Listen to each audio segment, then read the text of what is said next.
భద్రం కర్ణేభిः శృణుయామదేవాः భద్రం పశ్యేమాక్షభిర్యజత్రాः స్థిరైరంగైः స్తుష్టువాగుంసస్తనూभिः విసేమ దేవహిतं యదాయుः స్వస్తి న ఇంద్రో వృద్ధశ్రవాः స్వస్తి నః పూషా విశ్వవేదాः స్వస్తి నస్తార్క్ష్యో అరిష్టనేమిः స్వస్తి నో బృహస్పతిర్దధాతు ఓం శాంతిः శాంతిः శాంతిः. యస్మిన్నేతా షోడశకలాः ప్రభవంతి ఇత్యుక్తः పురుషవిశేషణార్థం కళానాం ప్రభవः స చ అన్యార్థోపి శ్రుతः కేన క్రమేణ స్యాదిత్యతః ఇదముచ్యతే చేతనపూర్వికా చ సృష్టిః ఇత్యేవమర్థం చ. అక్కడి నుంచి చదివితే భాష్యం సరిపోతుందేమో కదా. అవునండి అవునండి. ప్రశ్న ఏంటి? ఎక్కడ ఈ 16 కళల పురుషుడు ఎక్కడి నుంచి పుడుతున్నాయి 16 కళలు అని అడిగాడు. యస్మిన్ నేతా షోడశ కళా ప్రభవంతి అని ప్రశ్న. అది ఎవరు? ఆ పురుష విశేషణార్థం ఒకటి. అంటే పురుషుడు ఎలాంటి వాడు, ఏ పురుషుడి నుంచి ఈ 16 కళలు ప్రభవంతి అంటే పుడుతున్నాయి, అధ్యారోపములు చేయబడుతున్నాయి అనేది ఒకటి. కళానాం ప్రభవ సచ అన్యార్థోపి శ్రుత కేన క్రమేణ స్యాత్. అవన్నీ అన్యార్థోపి శ్రుత అంటే దాని వేరే ప్రయోజనాలు ఉన్నాయి అసలు. కానీ ఇక్కడ మనం చెప్పింది ఏంటి అంటే క్రమ ప్రతిపత్తి కోసం సైక్షాంచక్రే ఇత్యాదిలా ఎదురు చెప్పబోతున్నాము. ఎవరి నుంచి చెప్పారు అంటే ఆ పురుషుడి నుంచి చెప్పారు అనే మాట అయిపోయింది కదా, అది కాదు. కానీ ఆ క్రమం ఏమిటి, దేని తర్వాత ఏది పుట్టింది అనేటువంటిది ఆ క్రమం కోసం ఈ మాట చెబుతున్నాము అని ఒకటి. రెండోది చేతన పూర్వికాచ సృష్టి అనేది రెండో అంశం.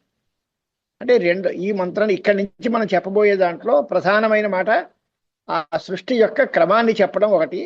అది చేతనుడి ద్వారానే తయారవుతోంది, చేతన పూర్విక సృష్టి అనే అంశం ఒకటి. ఈ రెండింటినీ చెప్పడానికి ఈ గ్రంథం ప్రారంభిస్తున్నాము. దానికే సమాధానం చెప్తున్నారు. పురుష షోడశకల పృష్ఠ యః భారద్వాజేన.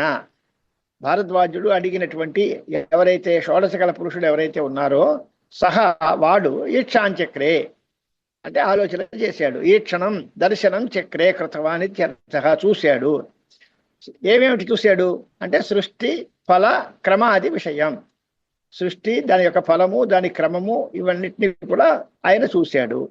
కథం ఇత్యుచ్యతే కస్మిన్ కర్తృవిశేషే దేహో ఉత్క్రాంతో భవిష్యామి అహం ఏవం కస్మిన్ వా శరీరే ప్రతిష్ఠితే అహం ప్రతిష్ఠిత స్యామి ఇత్యర్థ. ఆయన ఆలోచించేట, చూసేట ఎవరు ఏ కర్త ఈ దేహంలోంచి బయటికి వెళితే నేను వెళ్ళిపోయినట్టు అవుతాను, లేదా ఎవరు ఈ శరీరంలో ఉంటే నేను ఇక్కడ ఉంటాను అనేది ఆలోచించేట ఆయన. దానికి సమాధానం సప్రాణమసృజత దగ్గర నుంచి సమాధానం ఉంటుంది.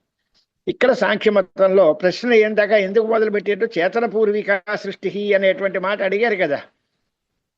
ఆ ఈక్షణం అనేది ఎందుకు చెప్పారు, దానికి ప్రయోజనం ఏమిటి అంటే కళల యొక్క క్రమం చెప్పడం ఒకటి, కార్యకు ఈక్షణ పూర్విక సృష్టి చెప్పడం ఒకటి. 2 మాటలు చెప్పారు కదా. దానికి ప్రయోజనం ఏమిటి అంటే అక్కడే ప్రశ్న చేస్తున్నారు. చేతన పూర్వకత్వం చెబుతున్నారు కానీ అది కుదరదు, చేతనుడు కర్త కాదు, ఇక్కడ అచేతనమైన ప్రధానమే కర్త అవుతుంది అనేది సాంఖ్యుల యొక్క పూర్వపక్షం ప్రారంభం. ఆత్మ అకర్త ప్రధానం కర్తృ. ఆత్మకర్త కాదు, ప్రధానమే కర్త అవుతుంది. ప్రధానము అంటే సత్వరజస్తమో గుణముల యొక్క సామ్యావస్థ, మూల ప్రకృతి అనే పేరుతో పిలుస్తాము, అదే కర్త అవుతుంది. అతః పురుషార్థం ప్రయోజనం ఉరరీకృత్య ప్రధానం ప్రవర్తతే మహదాద్యాకారేణ. అచేత కర్త ఎవరైతే ఉంటారో అటువంటి ప్రధానమే పురుషుడి యొక్క ప్రయోజనం కోసం తనే మహదాద్యాకారముతో పరిణామం చెందుతూ ఉంటుంది. తత్ర ఇదం అనుపపన్నం పురుషస్య స్వాతంత్ర్యేన ఈక్షాపూర్వకం కర్తృత్వవచనం. అందుచేత మా సిద్ధాంతం ప్రకారం ప్రధానమే కర్త అవుతుంది కనుక మీరు చెప్పినటువంటి పురుషుడికి స్వాతంత్ర్యేన ఈక్షాపూర్వకమైనటువంటి కర్తృత్వం ఉంది అని మీరు చెబుతున్నారు కదా, అది తప్పు. పురుషుడే కర్త అంటున్నారు, దాన్ని మేము అంగీకరించము. పురుషుడు కర్త కాదు, ప్రధానమే కర్త. మరి ఫలం ఎవరికి అంటే పురుషార్థమురీకృత్యాన్ని, పురుషుడికి ప్రయోజనం కోసమే కర్త పనిచేస్తుంది. ప్రధానము మహదాద్యాకారంతో పరిణామం చెంది కర్తృత్వం వహిస్తోంది అంటే అది పురుషుడి కోసమే. కనుక పురుషుడు భోక్త అవుతాడే తప్ప కర్త కాడు అనేటువంటి ప్రశ్న. సత్వాది గుణ సామ్యే ప్రధానే ప్రమాణోపపన్నే సృష్టికర్తరి సతి. చూడండి, సత్వాది గుణ సామ్యే ప్రధానే అంటే సత్వ రజస్తమో గుణముల యొక్క సామ్యావస్థ రూపమైన ప్రధానము ఒకటి ఉంది. అదే ప్రమాణోపపన్నము, అదే సృష్టికర్త. అలాంటి ప్రధానము కర్తగా ఉండగా మళ్ళీ మీరు ఆత్మని కర్త అని చెప్పడం ఎలా కుదురుతుంది అని అడగడం. ఈక్షణ ఇచ్ఛానువర్తిషు వా పరమాణుషు సత్. లేదా ఇంకొక మాట ఏమిటి అంటే, అది పోనీ అలా కాకపోయినా పరమాణువులు ఉన్నాయి, ఈశ్వరుడు యొక్క ఇచ్ఛని బట్టి పరమాణువులు ప్రవర్తిస్తూ ఉంటాయి. ఆ పరమాణువులైనా కర్త అనుకోండి, అది సాంఖ్య కాదు, వాళ్ళ మతం, నైయాయిక మతం. పరమాణువుల నుంచే జగత్తు పుట్టింది అనేటువంటి నైయాయిక మతం. సాంఖ్య మతంలో ప్రధానం నుంచి జగత్ కారణం పుట్టింది, ప్రధానమే జగత్ కారణం అవుతుంది అని సాంఖ్య మతం. ఈ రెండింటిలో ప్రశ్న చేస్తున్నారు. ఈక్షణేచ్ఛానువర్తిషు ఈశ్వరేచ్ఛానువర్తిషు వా పరమాణుషు సత్సు. ఏమిటి అర్థం అంటే, ఈక్షణపూర్వకం కర్తృత్వం పురుషుడికి చెప్పడం కుదరదు అని వెనక్కి అన్వయం. కర్తృత్వ వచన అనుపపన్నం నామ పురుషస్య స్వాతంత్ర్యేన ఈక్ష, అక్కడ చెప్పారు కదా, తత్ర ఇదం అనుపపన్నం. అదే ప్రశ్న స్టేట్మెంట్. పురుషుడికి కర్తృత్వము అనుపపన్నము. ఎందువల్ల అంటే ప్రధానము కర్తగా ఉంది కనుక, లేదా ఈశ్వరేచ్ఛానువర్తులైన పరమాణువులు కర్తలుగా ఉన్నాయి కనుక. ఈ రెండు మతాల్లో ఏదో ఒకటి చెప్పుకోండి, అంతేగాని గురుగారండి. అయ్యా అయ్యా అయ్యా మరి ఈశ్వరుడు ఎవరు? ఇక్కడ ఈశ్వరుడు పురుషుడా కాదా? ఈశ్వరుడు సర్వజ్ఞ పురుష విశేష, సర్వజ్ఞ పురుష విశేష ఈశ్వర అని చెప్పుకుంటారు. కానీ ఏదైనా ఆయన కర్తృత్వం లేదు. ప్రకృతి కర్త్రి, ప్రకృతికి, జీవుడికి కాదు, ప్రకృతికి కర్త్రి. వీళ్ళు పరమాణువులకు ఉన్నాయి. అంతే, వాళ్ళ ప్రయోజనం మాత్రం పురుషుడికి చెందుతుంది, ప్రయోజనాలు పురుషుడికి చెందుతాయి, కానీ కర్తృత్వం మాత్రం లేదు అని. ఇప్పుడు కర్తృత్వం లేదు అనేది పూర్వపక్షం. అనుపపన్నం అనేది సిద్ధాంతం. పరమాణుషు సత్సు అని సతి సప్తమి.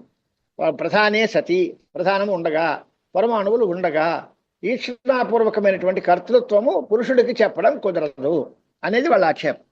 ఆత్మనోప్యేకత్వేన కర్తృత్వే సాధనాభావాత్ అన్నాడు.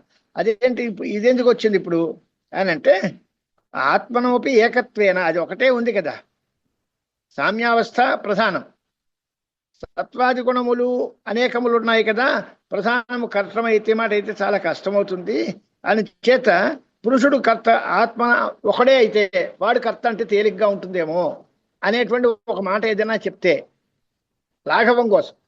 ప్రధానము అంటే సత్వ రజ స్తమో గుణములు 3 ఉన్నాయి, అనేక గుణములు అవి.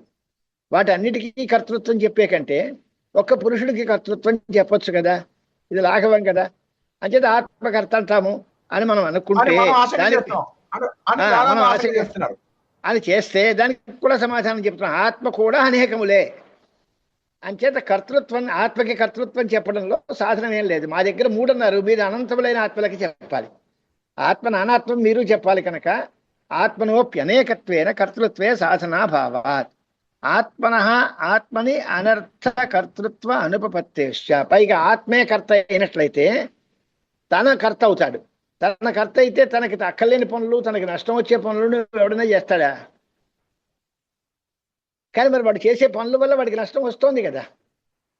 ఈ సృష్టి వల్ల ఆత్మకి దుఃఖాల అనుభవం ఉందిగా. ఈ దుఃఖానుభవం అంటే దుఃఖాలు వచ్చేటువంటి పనిని వాడే ఎందుకు చేసుకుంటాడు?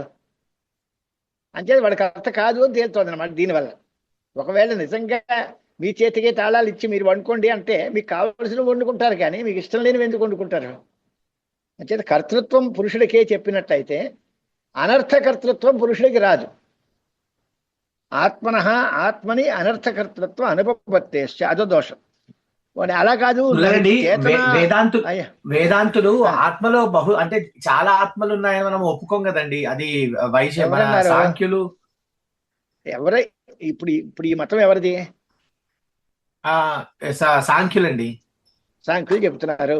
వాళ్ళు పురుష నానాత్వం ఒప్పుకుంటారా, ఒప్పుకోరా? వాళ్ళు ఒప్పుకుంటారండి. మన వాళ్ళ మతంలో కూర్చొని మనం మాట్లాడుకుంటున్నాం కదా. ఇప్పుడు ఆత్మకర్త, బుద్ధికర్త, ప్రధానంకర్త అని అడుగుతున్నాం. ప్రధానం కర్త అయితే లాగా కాదయ్యా, ఆత్మకర్తృత్వం చాలా ఉంది కదండి అంటున్నారు. ఆత్మలు చాలా మంది ఉన్నారు కదా, కర్తృత్వం ఎక్కడొస్తుంది? పైగా వాడే కర్త అయినట్లయితే వాడికి వాడు అనర్థాన్ని కలగ చేసుకోడు కదా. ఆత్మని అనర్థకర్తృత్వం అనుపపత్తేశ్చ నహి చేతనావాన్ బుద్ధిపూర్వకార్యాత్మన కారీ, అలా కాదు, బుద్ధిపూర్వకారీ ఆత్మన అనర్థం కుర్యాత్. అది సంక్షేప వాక్యానికి వివరణం. వాడు చేతనావంతుడు అంటున్నారు. తెలివి తక్కువవాడు పిచ్చోడు అంటే ఏదో అనుకోవచ్చు, కానీ వాడు చేతనావాన్ అంటే జ్ఞానవంతుడు, బుద్ధిమంతుడు, తెలివైనవాడు. వాడు బుద్ధిపూర్వకంగా పనులు చేస్తున్నాడు. అలాంటప్పుడు తనకి అనర్థాన్ని ఎందుకు చేసుకుంటాడు? నహి చేతనావాన్ బుద్ధిపూర్వకారి, బుద్ధిపూర్వంగా ఆలోచించి పనిచేసేటువంటి స్వభావం కలిగిన, చేతనం కలిగినటువంటి పురుషుడు, జ్ఞానం కలిగిన పురుషుడు, అలాంటి వాడు తనకి అనర్థాన్ని చేసుకోడు కదా. కాబట్టి వాడు కర్త కాదు ఉద్దేశం. మరి ఇంకెవరు కర్త అంటే చైతన్యం లేని జడం కనుక ప్రధానం చేస్తే దానికి ఏం తెలియచాట్లు ఏం లేక ఏదో చేసుకుంటూ పోతుంది. అది నష్టం రావచ్చు, లాభం రావచ్చు, అది వేరే విషయం అనేది కూడా మనం ఆలోచించుకోవచ్చు. మీరు చేతనావంతుడు అంటున్నారు, తెలిసినవాడు బుద్ధిపూర్వకంగా చేస్తున్నాడు అన్నప్పుడు అలాంటి వాడు నీకు నష్టాన్ని ఎందుకు చేసుకుంటాడు? అది ప్రధానం స్వభావం వల్ల జరిగింది అన్నారు అనుకోండి. ఆ స్వభావం దానికి ఏమిటి, వీడు వాడు అని తేడా తెలియదు, మంచిగా చెడ్డ ఆలోచన ఉండదు, చేసుకుంటూ పోవడమే దాని స్వభావం. ఆ చేసుకున్నప్పుడు మీకు నష్టాలు రావచ్చు, లాభాలు రావచ్చు, అది వేరే విషయం. అక్కడైతే కుదురుతుంది, ప్రధాన కారణవాదంలో కుదురుతుంది, అవి అన్ని జడములు గనక. కానీ చేతనావంతుడైనటువంటి పురుషుడిని కర్తగా చెప్పినట్లయితే ఈ అనర్థాలు చేయడం కుదరదు కదా అని అడిగి. తస్మాత్ పురుషార్థేన ప్రయోజనేన ఈక్షాపూర్వకమివ నియతక్రమేణ ప్రవర్తమానే అచేతనే ప్రధానే చేతనవద్ ఉపచారోయం స ఈక్షాన్ చక్రే ఇత్యాది. అది అంచేత ఏం చేయాలి అంటే పురుషముడు కొరకు ప్రయోజనం, పురుషార్థమే ప్రయోజనం. ఎవరికి? పురుషుడి కోసం. పురుషార్థేన ప్రయోజనేన అంటే పురుషుడి కొరకైనటువంటి ప్రయోజనం కోసం ఈక్షాపూర్వకమివ వాడు ఎలా అయితే ఆలోచించి చేస్తాడో అలా కూడా నియత క్రమేణచ అది కూడా ఒక క్రమాన్ని బట్టి చేస్తాడో, దేని తర్వాత ఏం చెయ్యాలో ఎలా చెయ్యాలో అన్నీ వాడు చక్కగా చేసుకుంటాడు కదా. దానిలాగే అది ఉదాహరణ పెట్టాం. అది ప్రవర్తమానమైనది, అచేతనమైన ప్రధానం. ఇది చేతనం కాదు కదా, కానీ చేతనవది ఉపచారం చేస్తామండి. చేతనవది ఉపచార. ఇప్పుడు కాస్ట్ ఆఫ్ పచంతి అంటారు, కట్టెలు వండేస్తున్నాయండి. ఎందుకు అంటే కట్టెలు సాధనాలు, వండే మనిషి వేరే ఉంటాడు. అవి బాగా బాగా మండుతున్నాయి, చాలా పెన్ను చెక్కేస్తుందండి అంటాడు. అది బాగా రాసే పెన్ను తీసుకుంటే పెన్ను చెక్కేస్తుందండి. పెన్ను చెక్కడం ఏంటి, మనం రాస్తే అవుతుంది, కానీ అది ఒకటి ఏమి పనిచేయదుగా. అంటే సాధనగత సౌకర్య ద్యోతనం కోసం వాటికి కూడా కర్తృత్వోపచారం చేస్తాం. అవే రాసేస్తున్నాయి, వాటికే కర్తృత్వాన్ని రక్షణగా చెబుతాం. అలాగే ప్రధానమే పనిచేస్తోంది, ప్రధానమందు చేతనవది ఉపచారం చేస్తాం. కాబట్టి ఆ చేతనుడు చేసే పనులు ప్రధానమందు కూడా చెప్పుకుంటాం. ఈక్షాంచక్రే ఈ క్షణం ప్రధానమందు ఉండదు అని ఆరోపిస్తామండి. దానిలాగే ఇది మనిషి వండుతూ ఉన్నప్పుడు ఆ మనిషి ఎందుండే కర్తృత్వాన్ని కట్టెలు మొదలైన సాధనాల ఎందు ఆరోపించి కాస్ట్ ఆఫ్ పచంతి అనే మాట ఎలా అంటారో అలాగే ఇక్కడ కూడా ప్రధానమే చేస్తోంది అనే మాట అంటాం. ఈక్షాగరణం, ఈక్ష ఆరోపించిన ఈక్ష అంటే చూడడము అనేటువంటిది పురుషుడు ఎందే ఉండొచ్చు, కానీ ప్రధానమందు ఆరోపిస్తాం. ఏమర్థమైందా? అంటే ఇప్పుడు ప్రధానం ముందే పురుష శబ్దం వాడేలా ఎలాగవుతుంది అనే దానికి కూడా మళ్ళీ చెప్పాల్సి వస్తుంది. యథా రాజ్ఞ సర్వార్థకారిణి భృత్యుయే రాజా ఇత్తి తద్వత్ అన్నాడు. రాజు యొక్క అన్ని పనులు చూసేటువంటి ఒక సేవకుడు ఉంటాడు, వాడు మహారాజేనండి అంటే రాజుకి వీడికి తేడా లేదు. రాజుగారి పనులన్నీ చక్కబెట్టే మనిషి. వీడు రాజు కాదు, కానీ వీడిని రాజుగారనే అంటాం. సర్వార్థకారి అయినా అంటే అన్ని పనులు చూసేటువంటి వృత్తుడు రాజు ఎలా అయ్యాడో అలాగే పురుషుని యొక్క స్వర్గాపవర్గములను సాధించి పెట్టేటువంటి ఈ ప్రధానమే పురుషుడుగా భావించి స ఈక్షాంచక్రే అనే మాట చెప్పారు. అంటే మూలంలో మంత్రం స ఈక్షాంచక్రే అని ఉంది. యథాతథంగా సహా ఈక్షాంచక్రే అంటే ఆ షోడశకల పురుషుడు ఎవరైతే ఉన్నారో వాడు ఆలోచించాడు అనేది సామాన్యంగా కనిపించే అర్థం. సాంఖ్యులు ఏం చెబుతున్నారు, ఆయనకి కర్తృత్వం లేదు కదా, ప్రధానం కదా కర్త, ఈ సైక్షాంచక్రే అనే మాట ఎలా కుదురుతుంది అని అంటే ప్రధానమందు పురుషత్వాన్ని ఆరోపించి పురుషుడు చేసే పనుల్ని ప్రధానం చేస్తోంది కనుక ఈ ప్రధానమే దర్శనం చేసింది అనే అర్థంలో ఆ మంత్రాన్ని వ్యాఖ్యానం చేస్తాము అనేది వాళ్ళ యొక్క అభిప్రాయం. ఇంతవరకు సాంఖ్య మతం. ఇప్పుడు ఖండం చేయాలి, సాంఖ్యపక్ష నిరాశం చేయాలి. ఇది చేయన్న, అలా కుదరదు. ఎందువలన అంటే ఆత్మన భోక్తృత్వవత్ కర్తృత్వ ఉపపత్తే. ఆత్మకి భోక్తృత్వం మీరు ఒప్పుకున్నారక, అలాగే కర్తృత్వం కూడా ఒప్పుకోండి. ఆత్మే కర్త అనండి. ఇది వేదాంత సిద్ధాంతంలో ఉన్నాయా అంటే చివరికి ఏముండవు, కర్తృత్వ భోక్తృత్వాలు అన్నీ పోతాయి. అది వేరు. పరమ సిద్ధాంతంలో కాదు. వీడితో మాట్లాడుతున్నప్పుడు ఆత్మకి భోక్తృత్వం ఉందని నువ్వు అన్నావు కదా, అలాగే కర్తృత్వం ఉందని కూడా చెప్పుకో. ఇక్కడ 4 రకాల మతాలు ఉంటాయి. ఆత్మ కర్త భోక్త కాదు అనేవాడు ఒకడు, ఆత్మ కర్త కాదు భోక్త మాత్రమే అనేవాడు ఒకడు, ఆత్మ కర్త భోక్త కూడా అవుతాడు అనేవాళ్ళు ఒకడు. పూర్తిగా నైయాయికులు వాళ్ళు ఆత్మకి కర్తృత్వ భోక్తృత్వాలు రెండూ ఒప్పుకుంటారు. సాంఖ్యులు ఆత్మకి కర్తృత్వం ఒప్పుకోరు, భోక్తృత్వం ఒప్పుకుంటారు. వేదాంతులు కర్తృత్వం లేదు భోక్తృత్వం లేదని చివరి మాట అంటే అనొచ్చు, అది వేరే విషయం. అది కర్త అకర్తృ అభోక్తృ ఆత్మ అని సిద్ధాంతంలో చెప్తే అది వేరే విషయం. సాంఖ్యం దగ్గరగా ఎందుకుంది అంటే వాళ్ళు కేవలం కర్తృత్వ నిరాకరణం చేశారు. లోక ప్రసిద్ధంగా అందరూ నేను కర్త అని అనుకుంటూ ఉంటే వాళ్ళందరూ నోరు ఊహించి ఆత్మకర్త కాదు అది తీసుకొచ్చారు కదా. వాళ్ళు మనకి బాగా దగ్గర వాళ్ళు. సగం బాధ్యత అంతా వాళ్ళే తీర్చారు. ఇంకా ఆ భోక్తృత్వం కూడా లేదు అనేస్తే పోతుంది, మనకు వేదాంతం వచ్చేస్తుంది. అంచేత సాంఖ్య సిద్ధాంతం ప్రధాన ప్రతిపక్షం. అంటే ఇతర మతాల అన్నిటికంటే కూడా దగ్గరగా ఉన్నారు వాళ్ళు. సాధారణంగా నేను కర్తని అందరూ బాధపడుతున్నారు. ఆ కర్తృత్వమే లేదు అని వాళ్ళు గొప్ప సంరంభం చేసుకుని ప్రయత్నం చేశారు కనుక వాళ్ళు మనకు నెత్తిన పాలు పోసినట్టే. వాడికి చిట్ట చివరిలో ఉండే ఆ భ్రాంతి ఏదో ఆ భోక్తృత్వ భ్రాంతి, అది కూడా పోగొట్టేస్తే మన వేదాంతమే అవుతుంది. అంతే తేడా. కర్తృ నైయాయికులు ప్రధాన ప్రతిపక్షులు మరి, వాళ్ళకి కర్త భోక్త కూడా అంటారు. వీళ్ళు సాంఖ్యుల వేళకు వచ్చేసరికి ఆత్మ కర్త కాదు అని ఖాయంగా చెప్పేసి భోక్త ఒకటే అనాలి, ఆ భోక్త కూడా కాదు అని తర్వాత చెప్పుకుంటాం మనం. కానీ ఈ ప్రకృతి ప్రకక్షణలో అదేమవుతుంది అని అంటే ఔపాధికం కర్తృత్వం ఖచ్చితంగా ఉంది ఆత్మకి. పరమార్థ సత్యంలో కర్తృత్వం లేదు.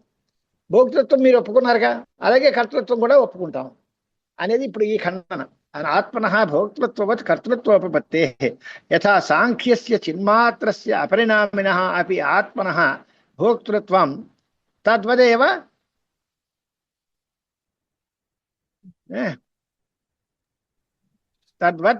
తద్వత్ వేదవాదినాం ఈక్షాదిపూర్వకం జగత్కర్తృత్వం ఉపపన్నం శృతి ప్రామాణ్యాత్. జగత్కర్తృత్వము దీనికి ఒప్పుకుంటాం. వేదవాదినాం అంటే ఆస్తికులైన వేద ప్రామాణ్యాన్ని అంగీకరించేటువంటి వాళ్ళకి ఈక్షాంచక్రే అని ఉంది కనుక ఈక్షాపూర్వకం జగత్కర్తృత్వం శృతి ప్రామాణ్యాన్ని బట్టి మనం ఒప్పుకుంటాం. ఎవరికండి? అవికారి అయిన జీవుడికి ఎలా వస్తుంది, అవికారి అయిన ఆత్మకి ఎలా వస్తుంది అని శృతి చెప్పారు కదండి. అలాగే మీరేం చెప్పారు? బుద్ధి కర్త్రి భోక్తా పురుష అన్నారు కదా. మీరు మాత్రం ఏం చెప్పారు? వికారం ఏమీ లేనటువంటి వాడికి భోక్తృత్వం ఎలా వస్తుంది? అంచేత సిద్ధాంతం వచ్చేసరికి చిన్మాత్రస్య పురుషుడు, అంటే చిన్మాత్ర పురుష, చైతన్య మాత్రమే కదా పురుషుడు. అది పరమ సిద్ధాంతం.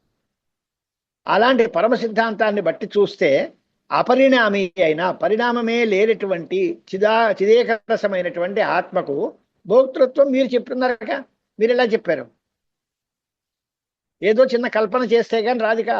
అవిక్రియుడు, పరిణామం లేదు, క్రియ లేదు, చిన్మాత్ర స్వరూపుడైన పురుషుడికి భోక్తృత్వం ఎలా చెప్తారు మీరు? ఏదో చెప్పారంటే ఏదో దారి చొక్కుతారు. అదే దారిలో మేము కర్తృత్వాన్ని కూడా చెబుతాం. చిన్మాత్రస్య అపరిణామినః అపి ఆత్మనః భోక్తృత్వం యథా, అది ఉదాహరణ.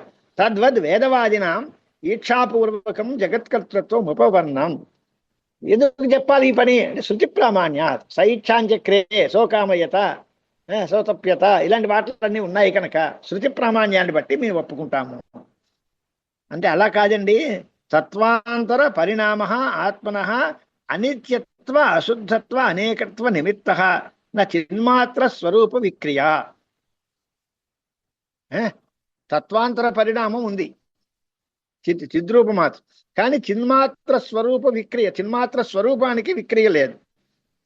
వాడు మళ్ళీ ప్రశ్న చేస్తున్నాడు అన్నమాట.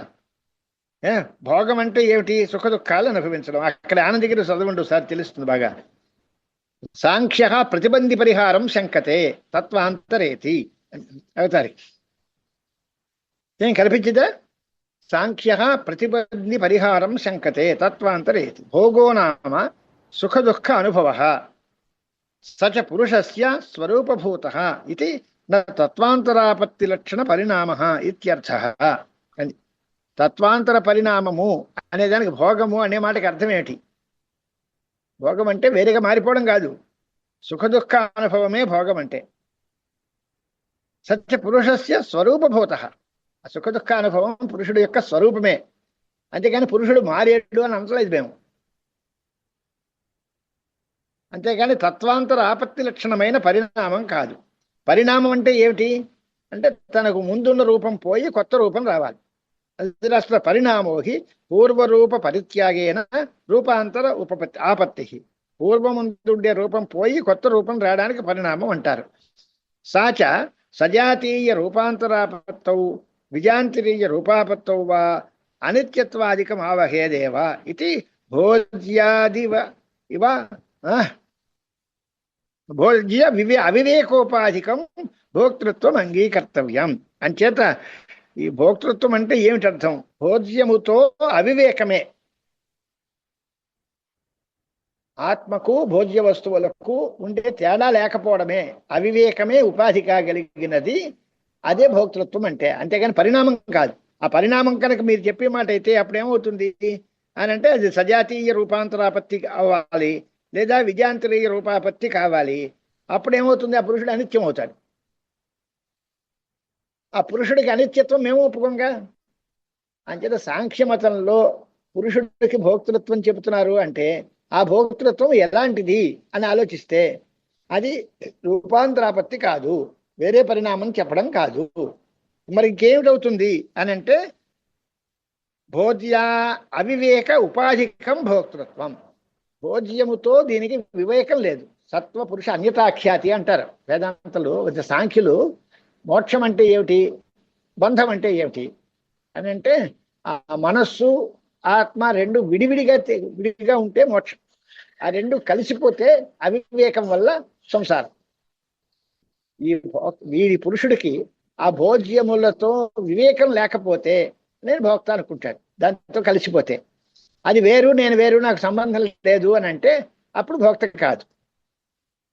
పురుషుడు చిన్మాత్ర స్వరూపుడుగానే ఉంటాడు, ఎటువంటి మార్పు ఉండదు, పరిణామం లేదు. పరిణామం ఉంటే సజాతీయమైనా కావాలి, విజాతీయమైనా కావాలి. అలా వస్తే అనిత్యత్వం వస్తుంది. అందుచేత పరిణామాన్ని ఒప్పుకోము. మరి ఏమిటి భోక్తృత్వం అంటే ఏమిటి అంటే భోజ్య వస్తువులతో అవివేకమే ఉపాధిగా కలిగినటువంటిది. భోజ్య అవివేకము ఉపాధిగా కలిగినదే భోక్తృత్వము అనేది వాళ్ళ సిద్ధాంతం.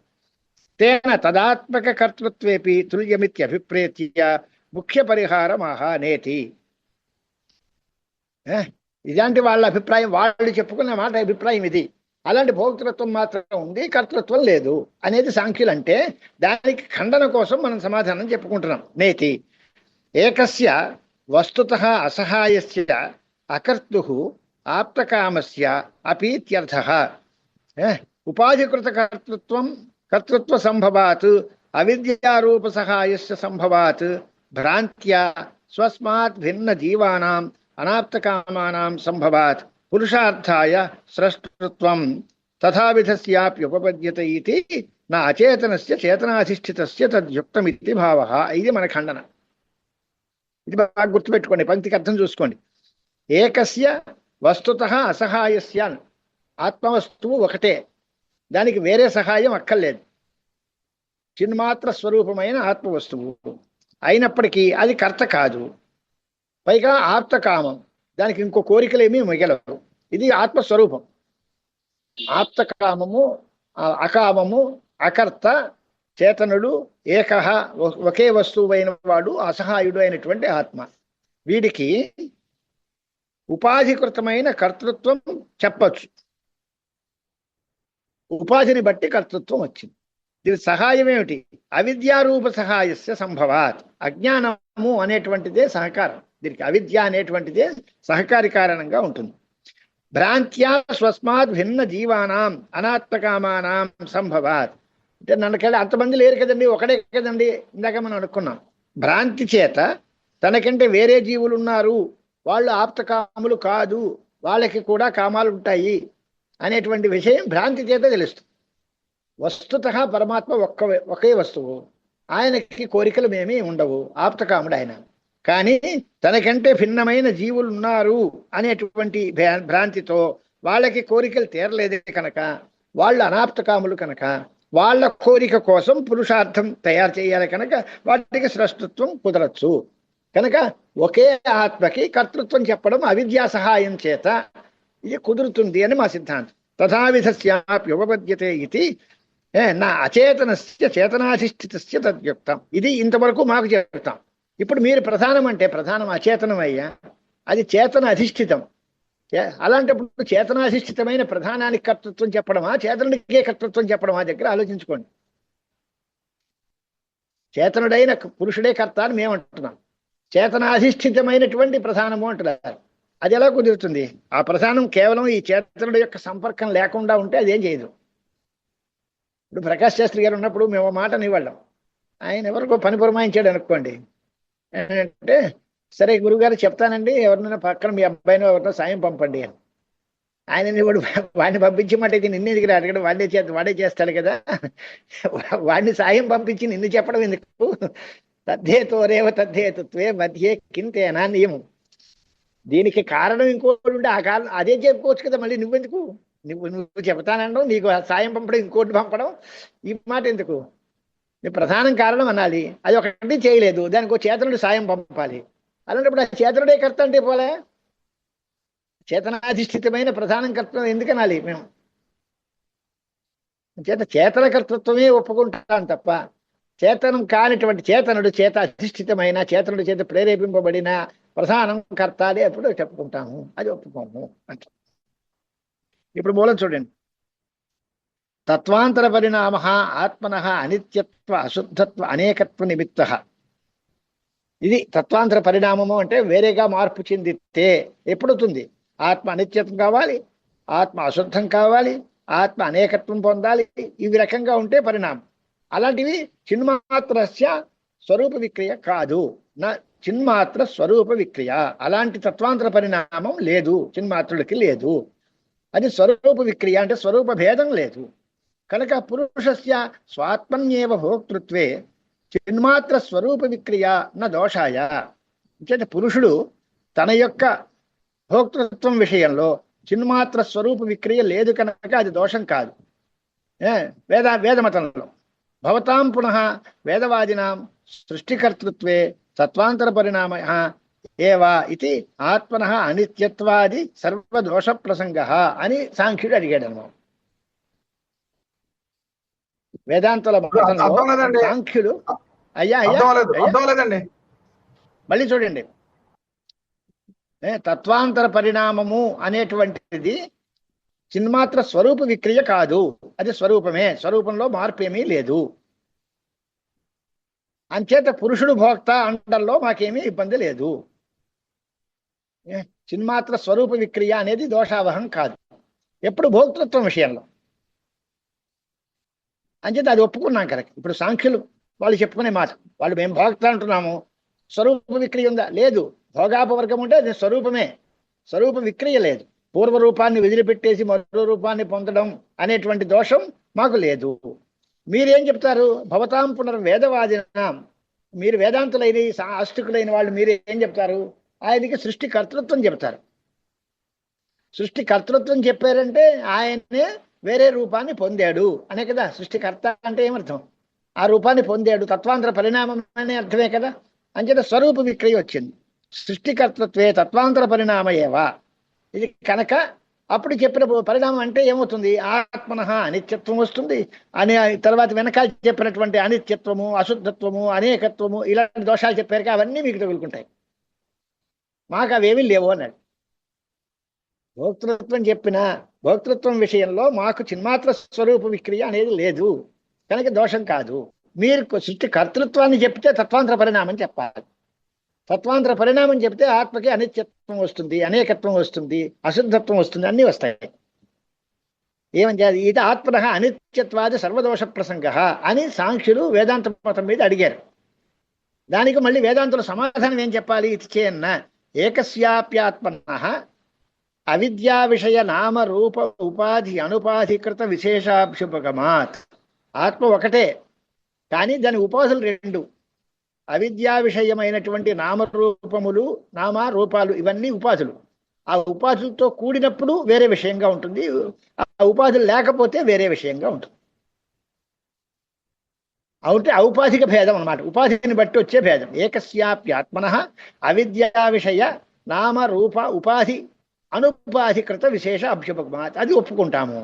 అవిద్యాకృత నామరూపోపాధికృతో హి విశేష అభ్యుపగమ్యతే ఆత్మన. ఇది ఎందుకు? లేకపోతే ఆత్మకి బంధమోక్ష వ్యవస్థే లేదు, శాస్త్రమే అక్కర్లేదు.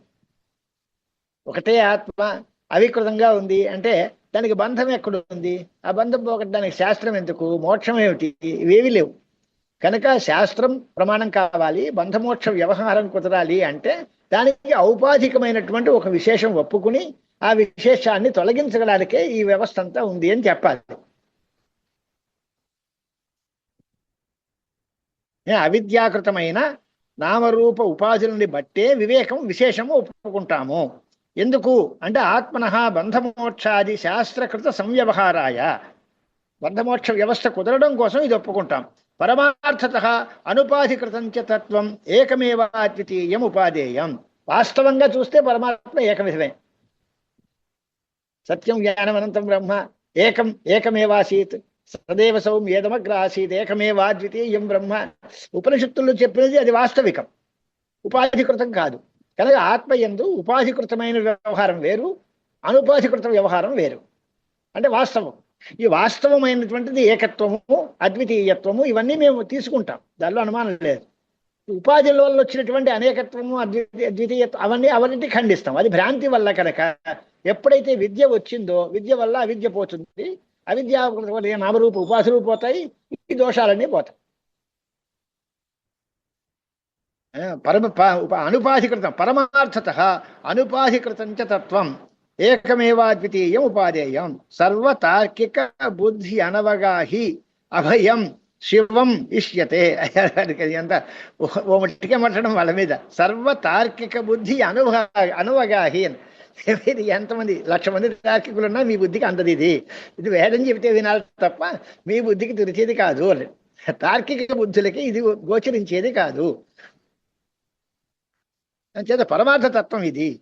సర్వతార్కిక బుద్ధి అనవగాహి అభయం శివం ఇష్యతే. శాంతం శివం అద్వైతం చతుర్థం మన్యంతే అని అద్వితీయమైనటువంటి ఆత్మతత్వం శాంతము శివము. నత్ర కర్తృత్వం భోక్తృత్వం వా, అది రెండు. దానిలో ఆ పరమార్థ చైతన్యమందు కర్తృత్వం కానీ భోక్తృత్వం కానీ క్రియాకారక ఫలాలు కానీ ఏమీ లేవు. అద్వైతత్వాత్ సర్వభావానాం, అన్ని వస్తువులు అద్వైతమే, బ్రహ్మ ఒకటే తప్ప దానిలో ఏ మార్పు లేదు. మీరు దాంట్లో మళ్ళీ మొక్క చేసి భోక్తృత్వం ఉంది అన్నారు, కర్తృత్వం లేదు. ఉంటే అన్నీ ఉంటాయి, లేకపోతే ఏమీ ఉండవు. అది మా సిద్ధాంతం. ఉపాధుల్ని బట్టి చూస్తే అన్నీ ఉండొచ్చు. పరమార్థమైన అనుపాధికృతమైన ఏకత్వం ఉంటే ఏమీ లేదు. అలాంటప్పుడు కర్తృత్వం ఉంది లేదు భోక్తృత్వం ఉంది అని ఎలా చెప్తారయ్యా మీరు? ఉపాధిని ఆశ్రయిస్తే భోక్తృత్వం లాగా కర్తృత్వం కూడా వస్తుంది. ఉపాధి మానేస్తే కర్తృత్వం కూడా పోతుంది.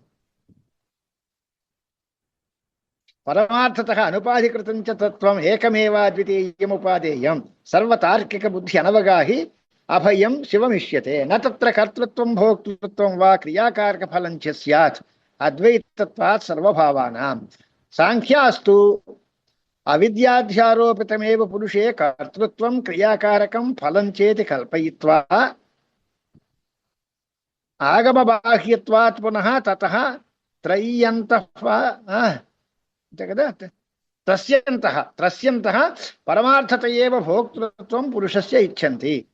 తత్వాంతరం చ ప్రధానం పురుషాత్ పరమార్థవస్తుభూతమేవ కల్పయంతః అన్యతార్కికృత బుద్ధి విషయా సంతః విహన్యంతే. ఆ సాంఖ్యుల తాలూకు పొరపాటు ఎక్కడో అది చెప్తున్నారు. సాంఖ్యులు ఏం చెప్పారు?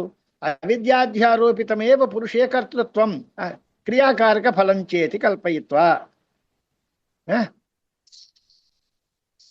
పురుషుడి యందు కర్తృత్వము, క్రియాకారక ఫలాలు ఇవన్నీ అవిద్య అధ్యారోపితములు అని అంటున్నారు.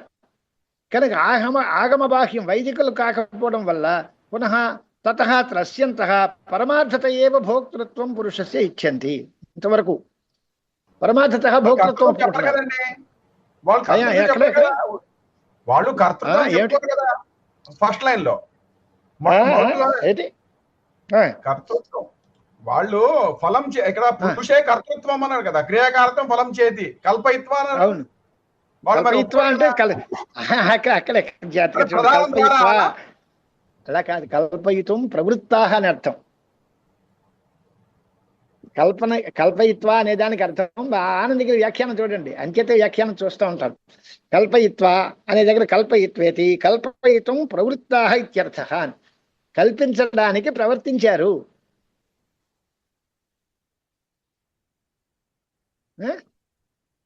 అంటే ముందు పూర్వపక్షంలో కర్తృత్వం కల్పిస్తే వచ్చిన దోషాలు ఎత్తారు కదండి, అందుకనే చెప్పారు. అంచేత భోక్తృత్వం చెప్పుకున్నారు కదా వాళ్ళు. అవును, అందుకే దోషాలు వస్తాయి కాబట్టి భోక్తృత్వమే అంటున్నారు పూర్వపక్షంలో.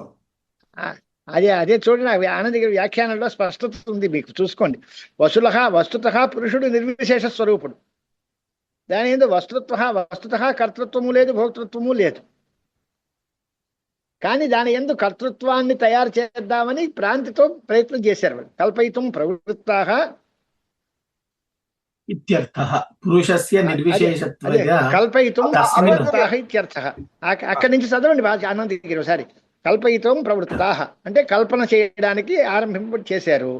పురుషస్య నిర్విశేషత్వేన వాడికి ఆయన విశేషాలు ఏమీ లేకుండా ఏకస్వరూపుడు కనుక తస్మిన్ వస్తుతః కర్తృత్వాది అయోగాత్, వారి ఎందు వాస్తవమైన కర్తృత్వం ఉండదు. ఉండకపోతే ఏం చేయాలి? తది ఆరోపితమేవేతి కల్పయితం ప్రవృత్త, తది ఆరోపితమేవా అని అనాలి. ఆరోపింపబడిన కర్తృత్వాన్ని చెప్పాలి అన్నారు. కల్పయితం ప్రవృత్త అపి సర్వ విరోధ నిరాశక ఆగమ ప్రమాణైక శరణత్వాభావాత్. ప్రత్యక్షాది విరోధ అర్థం ఏమిటి చూడాలిగా. సర్వ విరోధ నిరాశకమైన ఆగమం, అన్ని విరోధాలని నిరసించేటువంటిది వేదం. ఆ వేదం ప్రమాణం కాదు అంటారు వాళ్ళు. ఆ ప్రమాణైక శరణత్వ అభావాత్, అవైదికులు వేదబాహ్యులు అనడానికి మూలంలో ఉన్నటువంటి వేదబాహ్యత్వాత్ అనే మాటకి ఇది వివరణ రాశారనమాట ఈయన. వాళ్ళు సర్వ విరోధాలని పరిహరించే శక్తివంతమైన వేదాన్ని ప్రమాణంగా ఒప్పుకోరు. ప్రమాణైక శరణత్వ అభావాత్ ప్రత్యక్షాది విరోధాపత్య, ప్రత్యక్షాదులతో విరోధం కనిపిస్తోంది. వేదాన్న ఒప్పుకోరు. వేదం చేత అయితే విరోధం పోతుంది రైటే, కానీ వేదాన్ని ప్రమాణంగా తీసుకోవట్లేదు. ఈ ప్రత్యక్షాది విరోధాలను ఏం చెయ్యాలి? మనం ఆరోపితములు అని తప్పుకుంటావా అంటే ఆరోపితత్వ అనంగీకారాచ్చ, అది ఆరోపితత్వం చెప్పడానికి ఇష్టపడరు, అంచేత భయపడుతున్నారు. త్రస్యంతః సర్వం పరమార్థత ఏవ, ఇదంతా కూడా నిజమే అంటున్నారు. పరమార్థత ఏవ ఇచ్చంతి తత్రాపి అచేతనస్య భోక్తృత్వ యోగాత్ తన్మాత్రం ఆత్మనః అంగీకుర్వంతి. దానిలో కూడా అంతా పరమార్థమే అండి అన్నిమాడైతే కర్తృత్వం లేదు, భోక్తృత్వం ఒకటే ఉంటుంది అని ఎలా అంటారు అంటే విడతీస్తామంటారు.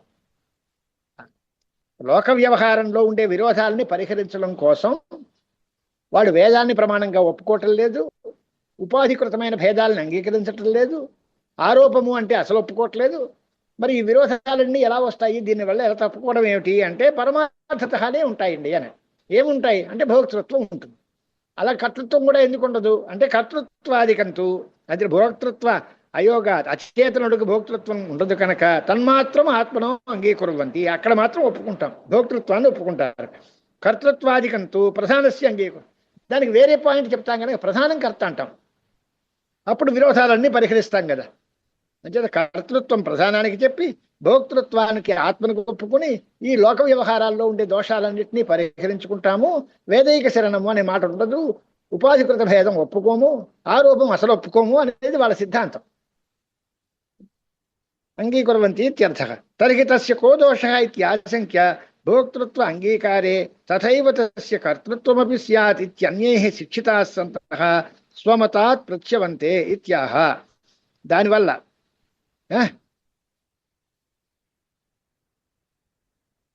అలా కనుక ఈ మాట అయితే అది పోనీ అలా చెప్తే వచ్చే నష్టం ఏమిటి అంటే భోక్తృత్వం ఒకటే ఒప్పుకుంటాము, కర్తృత్వం ప్రధానానికి చెప్పుకుంటాము అని కనుక అలా అయితే తథైవ తస్యైవ కర్తృత్వం అపి స్యాత్ అనే దోషం.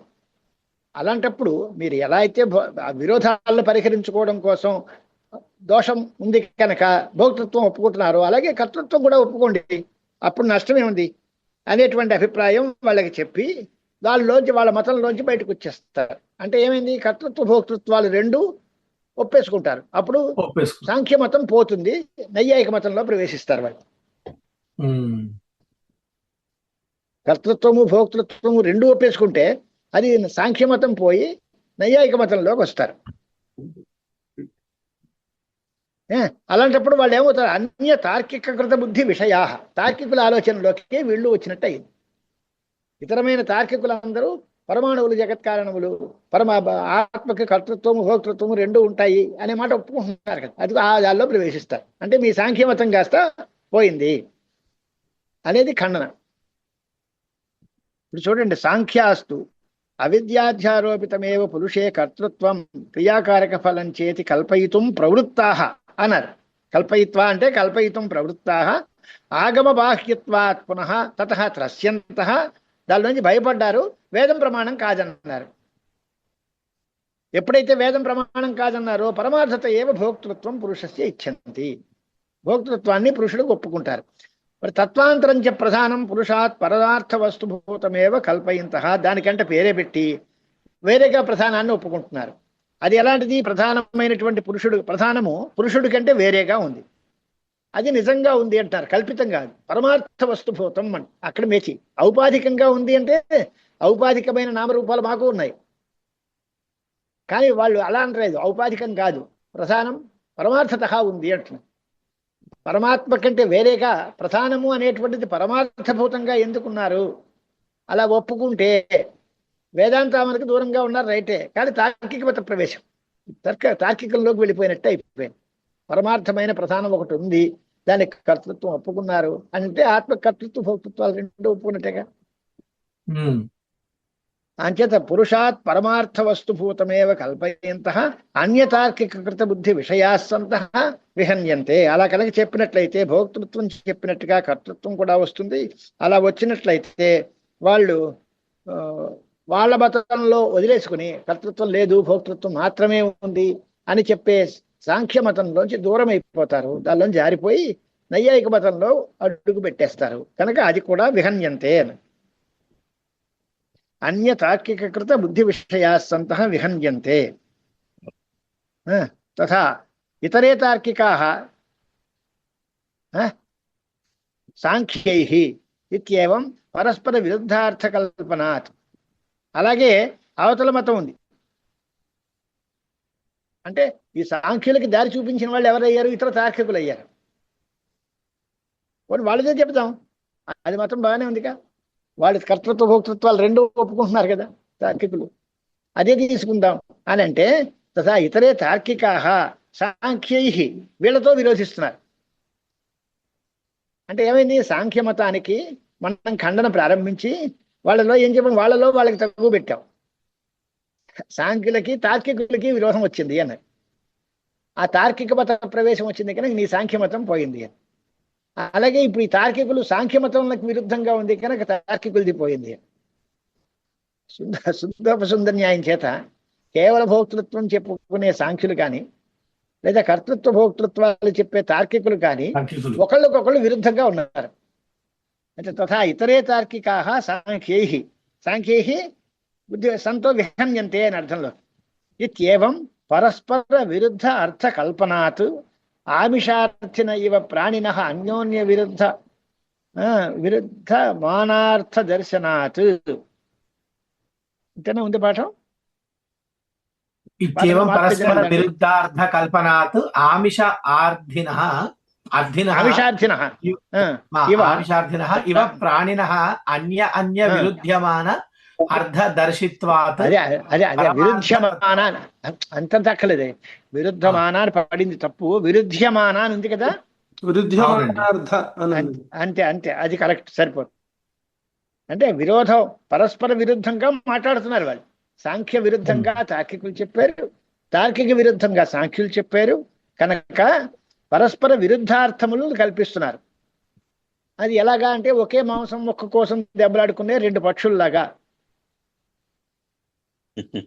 ఆమిషార్థన ఇవ ప్రాణిన, ఆమిషం కోసం దెబ్బలాడుకుంటున్నాయి అవి రెండును. చివరికి ఏమవుతుంది, ఆ రెండు దెబ్బలాడుకుని దీన్ని వదిలేస్తాయి. వాళ్ళలో కొట్లాటే మిగులుతుంది తప్ప వస్తువు దొరకదు. ఆమిషార్థిన ఇవ ప్రాణిన అన్యోన్య విరుధ్యమాన అర్థ దర్శిత్వాత్ పరమార్థతత్వాత్ దూరమేవ అపకృష్యంతే. వాళ్ళు పరమార్థానికి చాలా దూరంగా పోతారు. అంటే వేదాంత సిద్ధాంతం పరమార్థతత్వాన్ని చెబుతోంది. దీనికి దూరంగా సాంఖ్యులు వేరే కల్పన చేశారు, తార్కికులు వేరే కల్పన చేశారు. అవి రెండు పరస్పర విరుద్ధంగా ఉన్నాయి. అలాంటి పరస్పర విరుద్ధమైనటువంటి వేరే వేరే కల్పనలు చేసేటువంటి సాంఖ్యులు తార్కికులు ఇద్దరూ కూడా పరమార్థతత్వానికి దూరంగా ఉంటూ అతః తన్మతం అనాదృత్య వేదాంతార్థతత్వం ఏకత్వ దర్శనం ప్రతి ఆదరవంతః ముముక్షవః స్యుః. కనుక మీరందరూ ఏం చెయ్యాలి అని అంటే వేదాంతార్థతత్వాన్నే తీసుకోవాలి. అంటే ఏకత్వ దర్శనం, ఆత్మ అద్వితీయము, అకర్త అభోక్త, ఇది పరమార్థ సత్యం.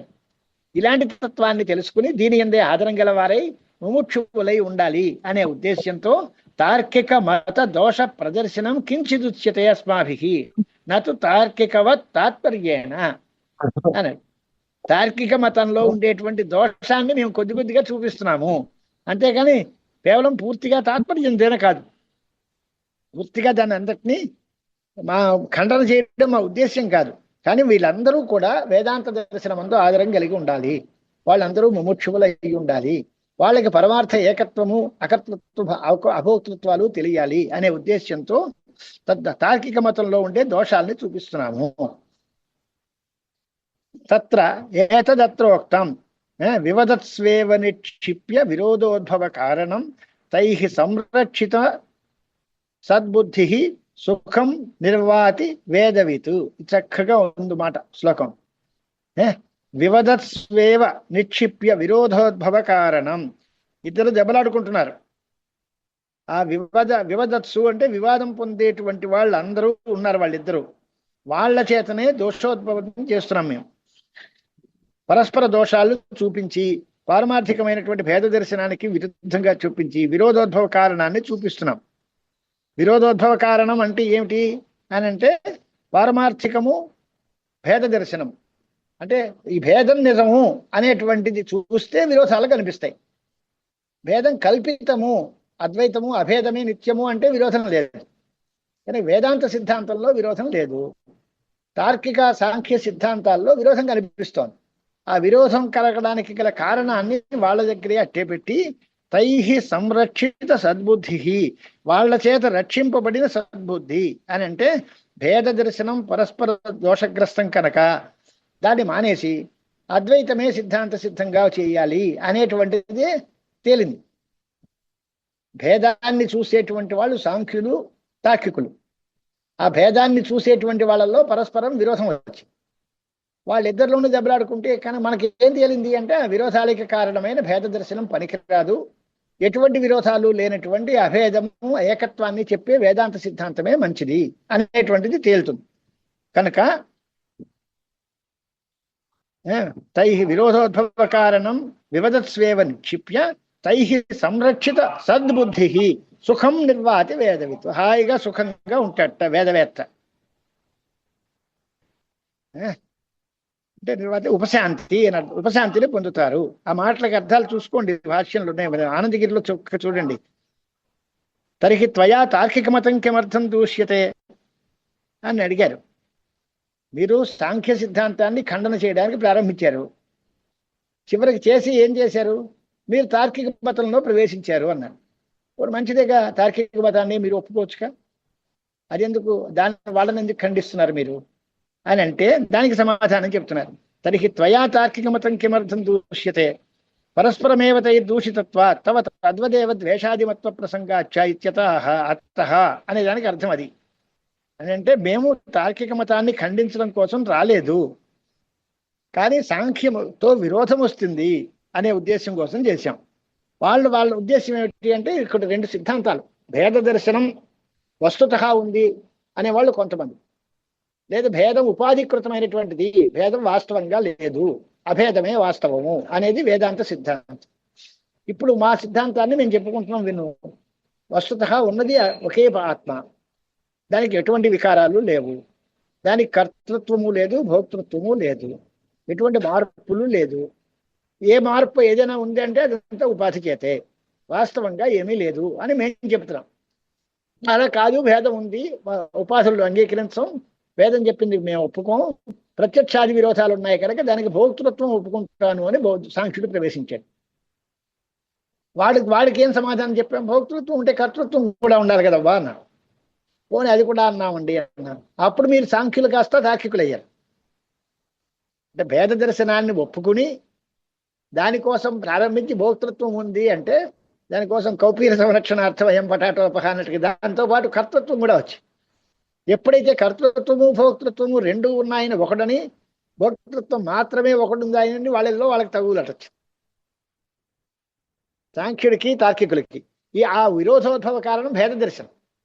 ఆ భేద దర్శనం వాళ్ళ దగ్గరే ఎట్టబెట్టి, ఆయన భేదం చూస్తే కదా మీకు మీకు తగులట్లు వచ్చాయి, అసలు భేదమే లేదబ్బాయి, వాస్తవంగా ఉన్నది ఒకటే, భేదమే లేదు, దానికి అంచేత సాంఖ్యమతము తప్పే, తార్కిక మతము తప్పే, దాని ఏంటో కర్తృత్వం ఉండాల్సి వస్తుంది, అది లేదు, మీరు చెప్పిన భోక్తృత్వం కూడా లేదు. వాస్తవంగా పరమార్థంగా వేదాంతంలో ఆత్మకి కర్తృత్వము భోక్తృత్వము రెండూ లేవు అని మేము చెప్పాం. మరి లోక వ్యవహారం ఎలా కుదురుతుంది? ఔపాధికం అని చెప్పాం కదా, అవిద్యా సహాయం చేత ఔపాధికంగా అన్నీ ఉన్నాయి, పరమార్థత ఏదీ లేదు అనేటువంటి సిద్ధాంతం మేము చెప్పుకున్నాం కనుక మేము రక్షింపబడ్డాము. తైహి సంరక్షిత సద్బుద్ధి అనే దగ్గర అర్థం అది. ఇప్పుడు చూసుకోండి, విరోధోద్భవ కారణం అనే దగ్గర పారమార్థికతయా భేద దర్శనం, అది విరోధానికి కారణం, దాన్ని వాళ్ళ మతంలోనే అట్టెపెట్టి అని అర్థం. సంరక్షిత ఆత్మబుద్ధయ అనే దగ్గర భేద దర్శనస్య పరస్పర ఉక్తదోషగ్రస్తత్వాత్ అద్వైతమేవ నిర్దుష్టమితి నిశ్చిత బుద్ధి సన్ అని అర్థం. భేద దర్శనం పరస్పర దోషాలతో కూడింది, పరస్పర విరోధాలతో కూడింది కనుక భేద దర్శనం వదిలిపెట్టేసుకుని అద్వైత సిద్ధాంతమే నిశ్చితమైనది, మంచిది అనే ఆలోచన కలిగి ఉన్నాం. అప్పుడు నిర్వాతి అన్నప్పుడు అర్థం ఏంటి అంటే, నిర్వాతి వేదవితు నిర్వాతి అనే దగ్గర సర్వ వికల్పేభ్య ఉపశాంతో భవతి ఇత్యర్థ. ఈ దోషాలు కర్తృత్వం ఉందా, భోక్తృత్వం ఉందా, అది ఉంటే ఇది లేదు, ఈ మాటలు అన్నీ పోతాయా, ఏమీ లేవు, అన్నీ కల్పనే అన్నాం కనుక మా దగ్గర ఉపశాంతిని పొందినటువంటి సిద్ధాంతం మాకు దొరుకుతుంది అని అర్థం. దోష ప్రదర్శనం కించిత్ క్రియతే ఇది యదుక్తం తదేవ ప్రపంచయన్ కర్తృత్వాదేహ ఆరోపితత్వమేవ పరేనాపి వక్తవ్యమిత్యాహ కించేతి అని అక్కడి నుంచి తర్వాత ఖండన. అంటే భోక్తృత్వం లేదన్నారు, కర్తృత్వం మాత్రం ఎలా వస్తుంది? అది ఏదీ కాదు, వాస్తవం కాదు, అంచేత దోష ప్రదర్శన చేస్తాము అనే దానికి అర్థం ఏమిటి అంటే, భోక్తృత్వానికి కర్తృత్వానికి తేడా ఏమిటో చూసి ఈ రెండూ కూడా వాస్తవములా కల్పితములా అని ఆరోపించి, రెండూ వాస్తవాలు కాదు, రెండిట్లో ఒకటి ఒప్పుకుంటాను రెండోది మానేస్తాను అనడం తెలివి తక్కువ పని. కల్పిస్తే రెండూ కల్పించుకో, నిజం చెప్పాలి అంటే నిజంగా రెండూ లేవు అనుకో. ఇది వేదాంత సిద్ధాంతం. దానికోసం తర్వాత గ్రంథం బయలుదేరుతుంది అనమాట. కించ భోక్తృత్వ కర్తృత్వయోహో విక్రియయోహో విశేషానుపపత్తి. కర్తృత్వం అంటే ఏంటి, భోక్తృత్వం అంటే ఏంటి? ఈ రెండు కూడా వికారాలే కదా. నిర్విశేషము నిర్వికారము అయిన ఆత్మకి ఇవి ఎలా వస్తాయి? తత్వాంతర పరిణామం కదా కర్తృత్వ భోక్తృత్వాలంటే, అది ఎలా కుదురుతుంది అని అడిగి. కించ భోక్తృత్వ కర్తృత్వయోహో విక్రియయోహో విశేష అనుపపత్తి. ఆ రెండిట్లోనూ ఒకటి ఉంటుంది రెండోది ఉండదు అనే మాట కుదరదు. పూర్తిగా అయితే అంగీకరిస్తే రెండు అంగీకరించాలి, లేదా రెండు బానేయాలి. అంచేత తత్వాంతరైన విక్రియాకల్పనం అనేటువంటిది లేదు కనుక ఉంది అంటే దోషం. ఒకవేళ ఉంది అంటే దానిలో సగం సగం చెప్పడానికి, భోక్తృత్వం ఉంది కర్తృత్వం లేదు అంటాం అసలు మంచిది కాదు. అది దానికోసం ఖండన. కానామాసవు కర్తృత్వాత్ జాత్యంతర భూత భోక్తృత్వ విశిష్ట విక్రియ. అది అంటే మీరు సాంఖ్యులు ఏమంటున్నారు? భోక్తృత్వం ఉంది అన్నారు, కర్తృత్వం లేదన్నారు. ఏమిటండి వికారం అంటే రెండూ ఒకటే కదా. భోక్తృత్వము ఒక రకమైన వికారం, కర్తృత్వము అది ఒక రకమైన వికారం. ఇప్పుడు మీరు అడిగే ప్రశ్నలో కానామాసవు కర్తృత్వాత్ జాత్యంతర భూత భోక్తృత్వ విశిష్ట విక్రియ, ఆ మార్పు అంటే ఏమిటి అంటే కర్తృత్వం లేకుండా కేవల భోక్తృత్వమే ఉండేటువంటి వికారము ఆత్మకి ఏది ఎలా ఉంటుంది? ఏది ఉంటే అప్పుడు మీరు భోక్త మాత్రమే అవుతాడు పురుషుడు, కర్త కాదు, ప్రధానమే కర్త అవుతాడు అనే మాట మీరు చెప్పచ్చు. అది ఏమిటి? కానామాసవు అని అడిగారు. అలాంటి వికారం ఏముంటుందయ్యా అని. అంటే బౌద్ధమత సాంఖ్యమతంలో కర్తృత్వం లేకుండా కేవలం భోక్తృత్వ విశిష్టమైనటువంటి వాడే ఉంటాడు. అటువంటి వికారం ఏదో చెప్పాలి. అలా చెప్పలేరు మీరు. అది కల్పితమా పరమార్థమా? అంటే కల్పితమే అంటే కర్తృత్వం కూడా ఒప్పుకోవాలి, పరమార్థమే అంటే అయితే భోక్తృత్వం కూడా మానుకో. రెండే ప్రశ్నలు. అది అది కల్పితమైనటువంటి వికారాలను ఒప్పుకుంటావా? నిర్వికార స్థితి మాత్రమే నిజంగా ఉంది, పరమార్థంగా వికారాలు లేవు, ఏమాత్రం మార్పు వచ్చినా సరే అది ఉపాసన వల్లే వచ్చింది అని ఒప్పుకుంటే వేదాంత సిద్ధాంతం కరెక్ట్. అలా కాకుండా వికారములు రావడం నిజం, దానిలో కర్తృత్వ వికారం లేదు, భోక్తృత్వ వికారం మాత్రమే ఉండింది అంటలో నీకు యుక్తి ఏముంది? వికారమే దానికి వస్తే అన్ని వికారాలు రావాలి, వికారములు లేకపోతే ఏదీ ఉండకూడదు. అంతేగాని భోక్తృత్వము ఒక రకమైన వికారమే, కర్తృత్వము ఒక రకమైన వికారమే. దానిలో మీరు అటువంటి భోక్తృత్వం అనే వికారాన్ని ఒప్పుకుంటామంటున్నావు, కర్తృత్వ వికారం అనేది లేదంటున్నావు. ఆ తేడా ఏమిటి? ఆ వికారం ఏమిటి? ఎందుకు వచ్చింది ఇది అనేది ప్రశ్న చేస్తుంది. కానామాసో కర్తృత్వా జాత్యంతరభూత భోక్తృత్వ విశిష్ట విక్రియ యతః భోక్తైవ పురుష కల్ప్యతే న కర్త ప్రధానం తు కర్త్రియేవ న భోక్త. ఆ తేడా, ప్రధానం కర్త మాత్రమే అవుతుంది, భోక్త కాదు. అది ఎందుకు చెప్పాలి? ప్రధానాన్ని ఒప్పుకుంటే ఆ ప్రధానమే కర్త భోక్త కూడా అనేసుకోవచ్చు కదా. లేదా ఈశ్వరుడు పురుషుడే కర్త భోక్త అని ఒప్పుకో. మీరు అలా మానేసి పురుషుడిని భోక్తగా పెట్టి ప్రధానాన్ని కర్తగా పెట్టి ప్రధానం కర్త మాత్రమే అవుతుంది కానీ భోక్త కాదు, పురుషుడు భోక్త మాత్రమే అవుతాడు కానీ కర్త కాదు. ఈ తేడాలు ఏమిటి? ఈ కల్పన ఏమిటి? ఎవరికి చెప్పారు ఇదంతా? నా కర్త ప్రధానంతు కర్త్రియేవ నా భోక్తృతి అనుక్తం పురుషశ్చిన్మాత్ర ఏవ సచ స్వాత్మస్థో విక్రియతే భుంజానో న తత్వాంతర పరిణామేన ప్రధానంతు తత్వాంతర పరిణామేన విక్రియతే అతః అనేకం అశుద్ధం అచేతనం చేత్యాది ధర్మవతస్తద్విపరీత పురుష ధర్మవత్ తద్విపరీత పురుష అని ఈ తర్వాత గ్రంథం రేపు చూద్దాం. ఇక్కడి నుంచి భద్రం కర్ణేభిశ్రుడయ్యామదేవాః భద్రం పశ్యేమాక్షభిర్యజత్రాః స్థిరైరంగైస్తుష్టువాగుంసస్తనూభిః విసేమ దేవహితం యదాయుః స్వస్తి న ఇంద్రో వృద్ధశ్రవాः స్వస్తి నః పూషా విశ్వవేదాः స్వస్తి నస్తార్క్ష్యో అరిష్టనేమిః స్వస్తి నో బృహస్పతిర్దధాతు ఓం శాంతిః శాంతిః శాంతిః.